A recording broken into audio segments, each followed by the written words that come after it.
समीर, लता मंगेशकर ने बताया था कि 1943 में परफूल पिक्चर्स के बैनर तले बड़ी माँ के नाम से फिल्म बन रही थी। उसमें नूरजहान हीरोइन थी और मैं एक बहुत ही छोटा किरदार अदा कर रही थी और मेरा नूरजहान के साथ कोई भी सीन न था। लेकिन मेरी मुलाकात मास्टर विनायक ने मैडम नूरजहान से करवाई। मुझे याद है कि मास्टर विनायक ने नूरजहान से कहा कि हमारे पास एक लड़की है जो बहुत अच्छा गाती है, अगर आप कहें तो आप से उसको मिलवाऊं।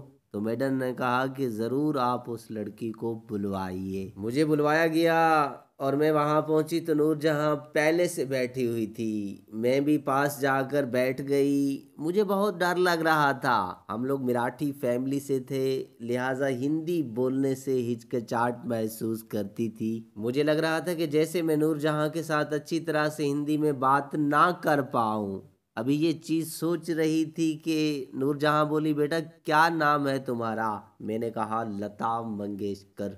तो कहने लगी कि गाना तो सुनाओ। मैंने चूंकि क्लासिकल अपने वाले से सीखा हुआ था तो मैंने मैडम को क्लासिकल गाना सुनाया। अपनी तरफ से सुर में गाने की भरपूर कोशिश की। नूरजहां बोली, क्या कोई फिल्मी गाना सुनाओगी? तो मैंने उनको जीवन है बेकार बिना तुम्हारे सुनाया तो वो बहुत खुश हुई। यूं हमारी पहली मुलाकात बहुत ही खुशगवार रही और मैं बहुत खुश भी थी कि मैडम ने मेरी गायकी की तारीफ की है। बड़ी माँ फिल्म की चूंकि शूटिंग चल रही थी। स्टूडियो के अंदर एक म्यूजिक हॉल था जिसमें नूरजहान क़याम पजीर थी। वहाँ उनके साथ उनका बड़ा बेटा अकबर और शोहर भी रह रहे थे। मैडम मुझे अक्सर अपने कमरे में बुला लिया करती थी। मैं स्टूडियो में सुबह 9:30 बजे आती थी और 5:30 बजे जाती थी।